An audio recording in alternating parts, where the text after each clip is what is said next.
ಇಂದು ನೀವು ಕೇಳಲಿರುವ ವಿಷಯವನ್ನು ಬಹುಶಃ ಯಾರೂ ಇಷ್ಟು ನೇರವಾಗಿ ನಿಮಗೆ ಹೇಳಿರಲಿಕ್ಕಿಲ್ಲ. ನೀವು ಇಂಟರ್ನೆಟ್ನಲ್ಲಿ ಸ್ಕ್ರೋಲ್ ಮಾಡುತ್ತಿದ್ದೀರಾ, ಅಷ್ಟರಲ್ಲಿ ಒಂದು ವಿಡಿಯೋ ನಿಮ್ಮ ಮುಂದೆ ಬರುತ್ತದೆ. 25 ವರ್ಷದ ಒಬ್ಬ ಹುಡುಗ ಸಂತೋಷವಾಗಿ ಗರ್ಭ ಆಡುತ್ತಿದ್ದಾನೆ ಮತ್ತು ಮುಂದಿನ ಕ್ಷಣದಲ್ಲೇ ನೆಲಕ್ಕುರುಳಿ ಬಿಡುತ್ತಾನೆ. ಅಥವಾ ಜಿಮ್ನಲ್ಲಿ ಟ್ರೆಡ್ಮಿಲ್ ಮೇಲೆ ಓಡುತ್ತಿದ್ದ ಯಾರಾದರೂ ನಿಮ್ಮಿಗಿಂತಲೂ ನನ್ನಿಗಿಂತಲೂ ಹೆಚ್ಚು ಫಿಟ್ ಆಗಿ ಕಾಣುವ ವ್ಯಕ್ತಿ, ಮತ್ತು ಒಂದು ಕ್ಷಣದಲ್ಲಿ ಎಲ್ಲವೂ ಮುಗಿದು ಹೋಗುತ್ತದೆ. ನಿಮಗೆ ಇದು ಕೇವಲ ಅದೃಷ್ಟ ಎಂದು ಅನಿಸುತ್ತಿದೆಯೇ, ಅಥವಾ ಕೇವಲ ಕೆಲವು ಆಕಸ್ಮಿಕ ಘಟನೆಗಳೇ? ನಿಮಗೆ ಹಾಗನಿಸುತ್ತಿದ್ದರೆ ನೀವು ಒಂದು ದೊಡ್ಡ ಭ್ರಮೆಯಲ್ಲಿದ್ದೀರಿ. ಸತ್ಯ ಏನೆಂದರೆ, ನಮ್ಮ ಸುತ್ತಮುತ್ತ ಒಂದು ಸೈಲೆಂಟ್ ಮಹಾಮಾರಿ ನಡೆಯುತ್ತಿದೆ, ಮತ್ತು ಅತ್ಯಂತ ಭಯಾನಕ ವಿಷಯ ಏನೆಂದರೆ ಮುಂದಿನ ಸರದಿ ಯಾರದು ಎಂಬುದನ್ನು ಯಾರಿಗೂ ಗೊತ್ತಿಲ್ಲ. ಆದರೆ ಇದು ಕೇವಲ ಆರಂಭ ಮಾತ್ರ. ನಿಜವಾದ ಶಾಕ್ ಕೊಡುವ ಸತ್ಯ ನಮ್ಮದೇ ರಕ್ತದಲ್ಲಿ ಹರಿಯುತ್ತಿರುವ ಕಾರಣ ಇನ್ನೂ ನಿಮ್ಮ ಮುಂದೆ ಬರಬೇಕಿದೆ. ಒಂದು ಕಥೆ ಕೇಳಿ. ಇದು 28 ವರ್ಷದ ಆದಿತ್ಯನ ಕಥೆ. ಆದಿತ್ಯ ಪ್ರತಿದಿನ ಜಂಕ್ ಫುಡ್ ತಿನ್ನುವವನು ಅಲ್ಲ, ಚೈನ್ ಸ್ಮೋಕರ್ ಕೂಡ ಅಲ್ಲ. ಅವನು ಒಂದು ಮಲ್ಟಿನ್ಯಾಷನಲ್ ಕಂಪನಿಯಲ್ಲಿ ಸಾಫ್ಟ್ವೇರ್ ಡೆವಲಪರ್ ಆಗಿದ್ದ. ಮಂಡೇ ಟು ಫ್ರೈಡೇ ಆಫೀಸ್ ಮತ್ತು ಶನಿವಾರ ಭಾನುವಾರ ಕ್ರಿಕೆಟ್ ಮತ್ತು ವರ್ಕೌಟ್. ತನ್ನ ಡಯಟ್ನು ಅವನು ತುಂಬ ಕ್ಲೀನ್ ಆಗಿ ಇಟ್ಟುಕೊಂಡಿದ್ದ. ಅವನಿಗೆ 6 ಪ್ಯಾಕ್ ಆಬ್ಸ್ ಇದ್ದವು. ಅವನ ಕುಟುಂಬ ಮತ್ತು ಸ್ನೇಹಿತರ ದೃಷ್ಟಿಯಲ್ಲಿ ಅವನು ಫಿಟ್ನೆಸ್ನ ಸಂಕೇತ ಆಗಿದ್ದ. ಒಂದು ಬೆಳಿಗ್ಗೆ ಅವನು ಜಿಮ್ನಲ್ಲಿ ತನ್ನ ರೂಟೀನ್ ಚೆಸ್ಟ್ ಪ್ರೆಸ್ ಮಾಡುತ್ತಿದ್ದ. ಅವನು ತೂಕ ಎತ್ತಿದ ತುಸು ಬೆವರು ಅವನ ನೆತ್ತಿಯಲ್ಲಿ ಮೂಡಿತು. ಅವನು ತನ್ನ ಎದೆ ಹಿಡಿದ ಮತ್ತು ಅಲ್ಲೇ ಯಂತ್ರದ ಬಳಿ ಕುಸಿದು ಬಿದ್ದ. ಆಸ್ಪತ್ರೆ ತಲುಪುವ ಮೊದಲೇ ಆದಿತ್ಯ ಸತ್ತಿದ್ದ. ಡಾಕ್ಟರ್ ಹೊರಗೆ ಬಂದರು ಮತ್ತು ಅವರು ಕೇವಲ 3 ಪದಗಳನ್ನು ಹೇಳಿದರು: ಮ್ಯಾಸಿವ್ ಕಾರ್ಡಿಯಾಕ್ ಅರೆಸ್ಟ್. 28 ವರ್ಷದ ಒಬ್ಬ ಹುಡುಗ, ಅವನ ಎಲ್ಲ ಅಂಗಾಂಗಗಳು ಸರಿಯಾಗಿ ಕೆಲಸ ಮಾಡುತ್ತಿದ್ದಾಗ ಅವನ ಹೃದಯ ಏಕಾಏಕಿ ಏಕೆ ನಿಂತು ಹೋಯಿತು? ಒಂದು ನಿಮಿಷ ಈ ವಿಡಿಯೋವನ್ನು ಪಾಸ್ ಮಾಡಿ ಮತ್ತು ಯೋಚಿಸಿ. ನೀವು ಆದಿತ್ಯನ ಜಾಗದಲ್ಲಿದ್ದರೆ ನಿಮ್ಮನ್ನು ನೀವು ಸುರಕ್ಷಿತ ಎಂದು ಭಾವಿಸುತ್ತಿದ್ದೀರಾ? ನಾವು ಎಲ್ಲರೂ ಹಾಗೆ ಭಾವಿಸುತ್ತೇವೆ ಅಲ್ಲವೇ? ನಾವು ಯೋಚಿಸುತ್ತೇವೆ, ನಾನು ಇನ್ನೂ ಯುವಕ, ನಾನು ಸ್ಮೋಕಿಂಗ್ ಕೂಡ ಮಾಡುವುದಿಲ್ಲ, ನನಗೆ ಏನಾಗುತ್ತದೆ? ಆದರೆ ಇದೇ ನಾವು ಪ್ರತಿದಿನ ನಮಗೆ ತಾವೇ ಹೇಳಿಕೊಳ್ಳುವ ದೊಡ್ಡ ಸುಳ್ಳು. ಡಾಕ್ಟರ್ಗಳು ಆಶ್ಚರ್ಯಗೊಂಡಿದ್ದರು. ಆದಿತ್ಯನ ಪೋಸ್ಟ್ ಮಾರ್ಟಮ್ ವರದಿ ಎಲ್ಲರನ್ನೂ ಬೆಚ್ಚಿ ಬೀಳಿಸಿತು. ಅವನ ಹೃದಯದ ಆರ್ಟರಿಗಳಲ್ಲಿ 80% ಬ್ಲಾಕೇಜ್ ಇತ್ತು. 80%. ಮತ್ತು ಅವನಿಗೆ ಅದರ ಸುಳಿವೂ ಇರಲಿಲ್ಲ. ಇಲ್ಲಿಂದ ಒಂದು ದೊಡ್ಡ ಪ್ರಶ್ನೆ ಹುಟ್ಟುತ್ತದೆ: ಫಿಟ್ನೆಸ್ ಮತ್ತು ಹೆಲ್ತ್ ನಡುವಿನ ವ್ಯತ್ಯಾಸ. ನಾವು ಕನ್ನಡಿಯಲ್ಲಿ ನೋಡಿಕೊಂಡು ನಮ್ಮ ಆರೋಗ್ಯವನ್ನು ಅಳೆಯುತ್ತೇವೆ. ಹೊರಗೆ ದೇಹ ಚೆನ್ನಾಗಿ ಕಾಣುತ್ತಿದ್ದರೆ ಒಳಗೂ ಎಲ್ಲವೂ ಚೆನ್ನಾಗಿರುತ್ತದೆ ಎಂದು ಭಾವಿಸುತ್ತೇವೆ. ಆದರೆ ನಮ್ಮ ದೇಹ ಒಳಗೊಳಗೆ ಒಂದು ಟೈಮ್ ಬಾಂಬ್ನಂತೆ ಟಿಕ್ ಟಿಕ್ ಮಾಡುತ್ತಿದೆ, ಮತ್ತು ಅದು ಸ್ಫೋಟವಾಗುವವರೆಗೂ ಅದರ ಶಬ್ದ ನಮಗೆ ಕೇಳಿಸೋದಿಲ್ಲ. ಈಗ ನಾನು ನಿಮಗೆ ಹೇಳಲಿರುವ ವಿಷಯ ಬಹುಶಃ ನಿಮ್ಮನ್ನು ಒಳಗಿನಿಂದಲೇ ಭಯಪಡಿಸಬಹುದು. ನಿಮಗೆ ಗೊತ್ತೇ ಇದೆನಾ, ಇಡೀ ಜಗತ್ತಿನ ಜನರಿಗಿಂತ ಭಾರತೀಯರಿಗೆ ಹಾರ್ಟ್ ಅಟ್ಯಾಕ್ ಅಪಾಯ ಎಷ್ಟು ವರ್ಷ ಮೊದಲು ಬರುತ್ತದೆ? 5 ವರ್ಷ, 10 ವರ್ಷ. ಅಮೆರಿಕ ಮತ್ತು ಯುರೋಪ್ನಲ್ಲಿ ಜನರು 60 ಅಥವಾ 70ರ ವಯಸ್ಸಿನಲ್ಲಿ ಹೃದಯ ರೋಗಕ್ಕೆ ಒಳಗಾಗುತ್ತಾರೆ. ಆದರೆ ನಮ್ಮಲ್ಲಿ 25, 30, 35 ವರ್ಷದ ಯುವಕರು ತಮ್ಮ ಮೊದಲ ಹಾರ್ಟ್ ಅಟ್ಯಾಕ್ನಲ್ಲೇ ಸಾಯುತ್ತಿದ್ದಾರೆ. ಈ ಅಂಕಿಅಂಶಗಳು ಕೇವಲ ಸಂಯೋಗ ಎಂದು ನಿಮಗೆ ಅನಿಸುತ್ತಿದೆಯಾ? ಇಲ್ಲ, ಇದು ಒಂದು ದೊಡ್ಡ ಜೆನೆಟಿಕ್ ಮತ್ತು ಲೈಫ್ ಸ್ಟೈಲ್ ಸಾಜಿಶ್ ತಿಳಿದೋ ತಿಳಿಯದೆಯೋ ನಮ್ಮ ವಿರುದ್ಧ ಕೆಲಸ ಮಾಡುತ್ತಿದೆ. ಇದಕ್ಕೆ ಕೇವಲ ಕೋವಿಡ್ ಮಾತ್ರ ಕಾರಣವೇ? ನೀವು ತುಂಬ ಕೇಳಿರುತ್ತೀರಿ, ವ್ಯಾಕ್ಸಿನ್ನಿಂದ ಹೀಗಾಗಿದೆ, ಅಥವಾ ಕೋವಿಡ್ ಆದ ನಂತರವೇ ಹೀಗಾಗುತ್ತಿದೆ. ಸತ್ಯ ಏನೆಂದರೆ, ಕೋವಿಡ್ ನಮ್ಮ ರಕ್ತನಾಳಗಳಲ್ಲಿ ಉರಿಯೂತ, ಅಂದರೆ ಎಂಡೋಥೀಲಿಯಲ್ ಡಿಸ್ಫಂಕ್ಷನ್ ಮತ್ತು ಮೈಕ್ರೋ ಇನ್ಫ್ಲಮೇಷನ್ ಉಂಟು ಮಾಡಿದೆ. ಅದು ನಮ್ಮ ರಕ್ತವನ್ನು ಗಟ್ಟಿಯಾಗಿಸಿದೆ. ಇದರಿಂದ ಸಣ್ಣ ಸಣ್ಣ ಕ್ಲಾಟ್ಸ್ ರೂಪುಗೊಳ್ಳುವ ಅಪಾಯ ಹೆಚ್ಚಾಗಿದೆ. ಆದರೆ ನಿಜವಾಗಿಯೂ ಕೇವಲ ಒಂದು ವೈರಸ್ ಮಾತ್ರ ಇದಕ್ಕೆ ಕಾರಣವೇ? ಅಥವಾ ನಮ್ಮ ಮನೆಯ ಅಡಿಗೆಯಿಂದ ಹಿಡಿದು ಆಫೀಸ್ನ ಲ್ಯಾಪ್ಟಾಪ್ ಸ್ಕ್ರೀನ್ವರೆಗೆ ಹರಡಿರುವ ಯಾವುದೋ ವಿಷಯವನ್ನು ನಾವು ನಿರ್ಲಕ್ಷ್ಯ ಮಾಡುತ್ತಿದ್ದೇವಾ? ಬನ್ನಿ, ಈ ಪಜಲ್ನ ಕೆಲವು ತುಂಡುಗಳನ್ನು ಜೋಡಿಸೋಣ. ಮೊದಲ ತುಂಡು ನಮ್ಮದೇ DNA. ನಾವು ಸೌತ್ ಏಷ್ಯನ್ನರು ಜೆನೆಟಿಕ್ ಆಗಿಯೇ ಲಿಪೋಪ್ರೋಟೀನಿಯಾ ಅಥವಾ LPಯ ಹೈ ಲೆವೆಲ್ ಸಮಸ್ಯೆಗೆ ಹೆಚ್ಚು ಒಳಗಾಗುತ್ತೇವೆ. ಇದು ಒಂದು ರೀತಿಯ ಚಿಪ್ಪು ಕೊಲೆಸ್ಟ್ರಾಲ್. ಇದು ನೇರವಾಗಿ ನಿಮ್ಮ ಧಮನಿಗಳ ಗೋಡೆಗಳಿಗೆ ಅಂಟಿಕೊಳ್ಳುತ್ತದೆ. ಮತ್ತೆ ಅತ್ಯಂತ ಭಯಾನಕ ವಿಷಯವೇನೆಂದರೆ, ಇದು ಸಾಮಾನ್ಯ ಲಿಪಿಡ್ ಪ್ರೊಫೈಲ್ ಟೆಸ್ಟ್ನಲ್ಲಿ ಕಾಣಿಸುವುದೇ ಇಲ್ಲ. ನೀವು ಲ್ಯಾಬ್ಗೆ ಹೋಗುತ್ತೀರಿ, ಸಾಮಾನ್ಯ ಬ್ಲಡ್ ಟೆಸ್ಟ್ ಮಾಡಿಸುತ್ತೀರಿ. ಡಾಕ್ಟರ್ ವರದಿ ನೋಡಿ ಹೇಳುತ್ತಾರೆ, ನಿಮ್ಮ ಕೊಲೆಸ್ಟ್ರಾಲ್ ನಾರ್ಮಲ್ ಇದೆ ಮಗ, ಹೋಗಿ ಎಂಜಾಯ್ ಮಾಡಿ. ಎರಡನೇ ತುಂಡು ನಮ್ಮ ರಕ್ತನಾಳಗಳ ಗಾತ್ರ. ನಿಮಗೆ ಗೊತ್ತೇ ಇದೆ, ವೆಸ್ಟರ್ನ್ ಜನರಿಗಿಂತ ನಮ್ಮ ಕೊರೋನರಿ ಆರ್ಟರಿಗಳು, ಅಂದರೆ ಹೃದಯಕ್ಕೆ ರಕ್ತ ತಲುಪಿಸುವ ನಾಳಗಳು, ಗಾತ್ರದಲ್ಲಿ ಚಿಕ್ಕದಾಗಿಯೂ ತೆಳುವಾಗಿಯೂ ಇರುತ್ತವೆ. ಅಂದರೆ ಒಂದು ಸಣ್ಣ ಕ್ಲಾಟ್ ಆದರೂ ಒಬ್ಬ ಅಮೆರಿಕನ್ನ ರಕ್ತ ಅದು ಪಕ್ಕದಿಂದ ಹೋಗಿಬಿಡಬಹುದು. ಆದರೆ ನಮ್ಮಲ್ಲಿ ಅದು ನೇರ ಬ್ಲಾಕ್ ಆಗುತ್ತದೆ, ನೇರ ಮರಣದ ಆದೇಶ. ಇದು ನಮ್ಮ ದೇಹದ ರಚನೆಯ ವಿಷಯವಾಯಿತು. ಆದರೆ ನಾವು ಇದರ ಜೊತೆ ಏನು ಮಾಡಿದ್ದೇವೆ? ನಾವು ಇದಕ್ಕೆ ಒಂದು ವಿಷವನ್ನು ಸೇರಿಸಿದ್ದೇವೆ. ಅದನ್ನೇ ಇಂದು ಸಕ್ಸೆಸ್ ಮತ್ತು ಹಸಲ್ ಕಲ್ಚರ್ ಎಂದು ಕರೆಯುತ್ತೇವೆ. ನೀವು ರಾತ್ರಿ 6 ಗಂಟೆಗೂ ಕಡಿಮೆ ನಿದ್ರೆ ಮಾಡುತ್ತೀರಾ? ನಿಮ್ಮ ಸ್ಕ್ರೀನ್ ಟೈಮ್ ದಿನಕ್ಕೆ 10 ಗಂಟೆಗಿಂತ ಹೆಚ್ಚು ಇದೆಯಾ? ನೀವು ಕೆಲಸದ ಸ್ಟ್ರೆಸ್ನು ನಿಮ್ಮ ಪ್ರೊಡಕ್ಟಿವಿಟಿಯ ಮೆಡಲ್ ಎಂದು ಭಾವಿಸುತ್ತೀರಾ? ಹಾಗಾದರೆ ನೀವು ನೇರವಾಗಿ ಬೆಂಕಿಗೆ ಪೆಟ್ರೋಲ್ ಸುರಿಯುತ್ತಿದ್ದೀರಿ. ನಾವು ನಿರಂತರ ಸ್ಟ್ರೆಸ್ನಲ್ಲಿ ಇದ್ದಾಗ ನಾವು ದೇಹ ಕೋರ್ಟಿಸಾಲ್ ಎನ್ನುವ ಸ್ಟ್ರೆಸ್ ಹಾರ್ಮೋನ್ ಬಿಡುಗಡೆ ಮಾಡ್ತದೆ. ಪ್ರಕೃತಿ ಈ ಹಾರ್ಮೋನ್ ಏಕೆ ನಿರ್ಮಿಸಿತು ಅಂದರೆ, ಹಿಂದೆ ಸಿಂಹ ನಮ್ಮ ಹಿಂದೆ ಓಡಿದಾಗ ನಾವು ವೇಗವಾಗಿ ಓಡಲು. ಆದರೆ ಇಂದು ಆ ಸಿಂಹ ನಮ್ಮ ಬಾಸ್ನ ಇಮೇಲ್, ನಮ್ಮ EMI ಮತ್ತು ಸೋಷಿಯಲ್ ಮೀಡಿಯಾ ಆಂಕ್ಸೈಟಿ ಆಗಿದೆ. ಈ ಕೋರ್ಟಿಸಾಲ್ 24 ಗಂಟೆ ನಮ್ಮ ರಕ್ತನಾಳಗಳಲ್ಲಿ ಓಡಾಡುತ್ತಿದೆ. ಈ ಹಾರ್ಮೋನ್ ನಮ್ಮ ಧಮನಿಗಳನ್ನು ಗಟ್ಟಿಗೊಳಿಸುತ್ತದೆ, ಬ್ಲಡ್ ಪ್ರೆಷರ್ ಹೆಚ್ಚಿಸುತ್ತದೆ. ನಿಮ್ಮ ಹೃದಯ ರಕ್ತ ಪಂಪ್ ಮಾಡಲು ತನ್ನ ಸಾಮರ್ಥ್ಯಕ್ಕಿಂತ ಹೆಚ್ಚು ಕೆಲಸ ಮಾಡಬೇಕಾಗುತ್ತದೆ. ಒಂದು ಇಂಜಿನ್ನು ನೀವು ಸದಾ ರೆಡ್ ಲೈನ್ನಲ್ಲಿ ಓಡಿಸಿದರೆ ಒಂದು ದಿನ ಅದು ಸೀಸ್ ಆಗಲೇಬೇಕು. ಈಗ ಇನ್ನೊಬ್ಬ ವ್ಯಕ್ತಿಯ ಕಥೆ ಕೇಳೋಣ. ರಾಹುಲ್ ಆದಿತ್ಯನಿಗಿಂತ ಸಂಪೂರ್ಣ ವಿಭಿನ್ನ. ಅವನ ತೂಕ ಸ್ವಲ್ಪ ಹೆಚ್ಚು ಇತ್ತು. ಅವನು ಮಾರ್ಕೆಟಿಂಗ್ ಎಕ್ಸಿಕ್ಯೂಟಿವ್ ಆಗಿದ್ದ ಮತ್ತು ತನ್ನ ಆರೋಗ್ಯದ ಕಡೆ ಗಮನ ಕೊಡಲು ಅವನಿಗೆ ಸಮಯವೇ ಇರಲಿಲ್ಲ. ಆದರೆ ಒಂದು ದಿನ ರಾಹುಲ್ಗೆ ತಾನು ಫಿಟ್ ಆಗಬೇಕು ಅನ್ನಿಸಿತು. ಅವನು ಇಂಟರ್ನೆಟ್ನಲ್ಲಿ ಫಿಟ್ನೆಸ್ ಟ್ರಾನ್ಸ್ಫಾರ್ಮೇಷನ್ ವಿಡಿಯೋಗಳನ್ನು ನೋಡಲು ಶುರು ಮಾಡಿದ. ರಾತ್ರೋರಾತ್ರಿ ಮಸ್ಕುಲರ್ ಆಗಿ ಕಾಣಬೇಕು ಎಂಬ ಹುಚ್ಚು ಅವನ ಮನಸ್ಸನ್ನು ಹಿಡಿದುಕೊಂಡಿತು. ಆಫೀಸ್ ಡೆಸ್ಕ್ ಬಳಿ ಕೂತಿದ್ದರೂ ಅವನು ಜಿಮ್ ಜಾಹೀರಾತುಗಳನ್ನು ಸ್ಕ್ರೋಲ್ ಮಾಡುತ್ತಲೇ ಇರುತ್ತಿದ್ದ. ಅವನ ಸ್ನೇಹಿತರು ಕೂಡ ಅವನನ್ನು ಟೀಕಿಸಲು ಆರಂಭಿಸಿದ್ದರು, ನೀನು ಔಟ್ ಆಫ್ ಶೇಪ್ ಆಗುತ್ತಿದ್ದೀಯ ಎಂದು. ಒಂದು ದಿನ ಅವನು ಕನ್ನಡಿಯ ಮುಂದೆ ನಿಂತು ತನ್ನ ಹೊಟ್ಟೆಯನ್ನು ನೋಡಿದ ಮತ್ತು ಅವನಿಗೆ ತನ್ನ ಮೇಲೆಯೇ ಕೋಪ ಬಂತು. ಸಾಮಾನ್ಯ ಡಯಟ್ ಮತ್ತು ವ್ಯಾಯಾಮದಿಂದ ಫಲಿತಾಂಶ ಬರಲು ವರ್ಷಗಳು ಬೇಕು ಎಂದು ಅವನಿಗೆ ಅನಿಸಿತು. ಅವನಿಗೆ ಒಂದು ಶಾರ್ಟ್ಕಟ್ ಬೇಕಾಗಿತ್ತು, ತಿಂಗಳ ಫಲಿತಾಂಶವನ್ನು ವಾರಗಳಲ್ಲಿ ಕೊಡಬಲ್ಲಂತಹದ್ದು.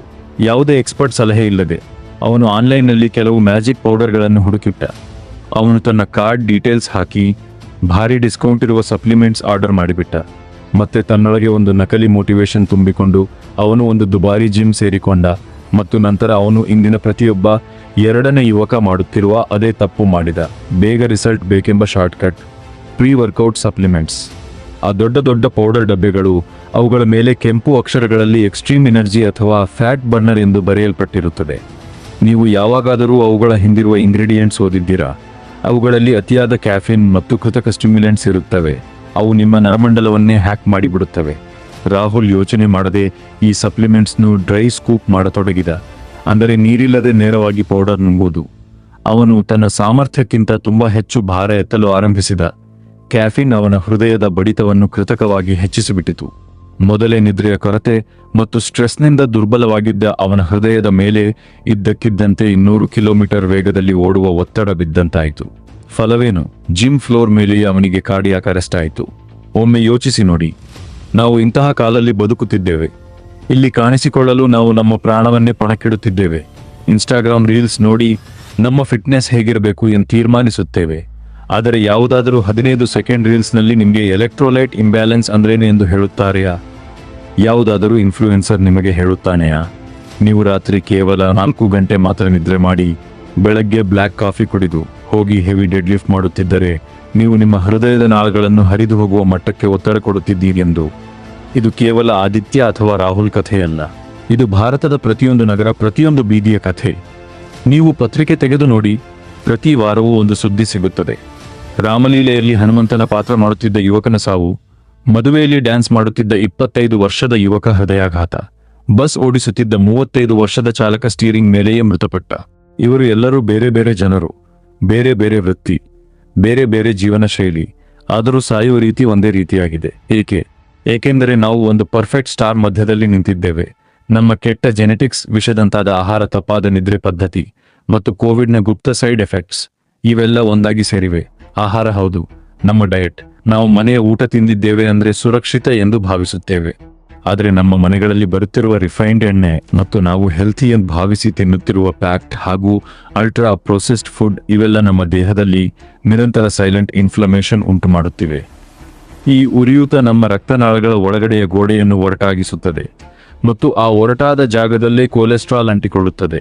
ನಮ್ಮ ದೇಹ ನಮಗೆ ನಿರಂತರ ಸಿಗ್ನಲ್ ಕೊಡುತ್ತದೆ, ಆದರೆ ಅದನ್ನು ನಿರ್ಲಕ್ಷ್ಯ ಮಾಡುವುದರಲ್ಲಿ ನಾವು ಮಾಸ್ಟರ್ಸ್. ಮೆಟ್ಟಿಲು ಹತ್ತುವಾಗ ನಿಮಗೆ ಅಸಾಮಾನ್ಯವಾಗಿ ಉಸಿರಾಟದ ತೊಂದರೆ ಆಗಿದೆಯಾ? ನಿಮ್ಮ ಎಡಭುಜದಲ್ಲಿ ಅಥವಾ ಬೆನ್ನಿನ ಮೇಲ್ಭಾಗದಲ್ಲಿ ಅಥವಾ ದವಡೆಯಲ್ಲಿ ವಿಚಿತ್ರವಾದ ನೋವು ಉಂಟಾಗಿ ಅದನ್ನು ಗ್ಯಾಸ್ ಎಂದು ನಿರ್ಲಕ್ಷ್ಯ ಮಾಡಿದ್ದೀರಾ? ನಾವು ಭಾರತೀಯರು ಪ್ರತಿಯೊಂದು ನೋವನ್ನು ಗ್ಯಾಸ್ ಎಂದು ಭಾವಿಸುವುದರಲ್ಲಿ ಪರಿಣತರು. ಏನಿಲ್ಲ, ನಿನ್ನೆ ಸಮೋಸಾ ತಿಂದೆ, ಹೊರಗಿನ ಛೋಲೆ ಭಟೂರೆ ತಿಂದೆ, ಅದೇ ಗ್ಯಾಸ್. ನಾವು ಗ್ಯಾಸ್ ಟ್ಯಾಬ್ಲೆಟ್ ತಿನ್ನಿ ಮಲಗಿ ಬಿಡುತ್ತೇವೆ. ಆದರೆ ಅದೇ ಗ್ಯಾಸ್ ನಿಜವಾಗಿ ನಿಮ್ಮ ಹೃದಯ ಕೊಡುವ ಎಚ್ಚರಿಕೆಯ ಅಲಾರ್ಮ್ ಆಗಿರಬಹುದು. ಇನ್ನೇನು ಸಾಧ್ಯವಿಲ್ಲ, ನನ್ನ ನಾಳಗಳಿಗೆ ರಕ್ತ ತಲುಪುತ್ತಿಲ್ಲ. ಮತ್ತು ಅತಿ ದೊಡ್ಡ ಮೋಸ ಅಂದರೆ ನಾವು ಕಣ್ಣು ಮುಚ್ಚಿ ನಂಬಿರುವ ಮೆಡಿಕಲ್ ರುಟೀನ್ ಚೆಕಪ್ ECG. ನಿಮಗೆ ಗೊತ್ತೇ ಇದೆನಾ, ನಾರ್ಮಲ್ ECG ಬಂದರೆ ನಿಮಗೆ ಹಾರ್ಟ್ ಅಟ್ಯಾಕ್ ಆಗುವುದಿಲ್ಲ ಎಂಬುದಕ್ಕೆ ಅದು ಗ್ಯಾರಂಟಿ ಅಲ್ಲ. ಆ ಕ್ಷಣದಲ್ಲಿ ನಿಮಗೆ ಎದೆನೋವು ಇಲ್ಲದಿದ್ದರೆ ನಿಮ್ಮ ECG ನಾರ್ಮಲ್ ಬರಬಹುದು.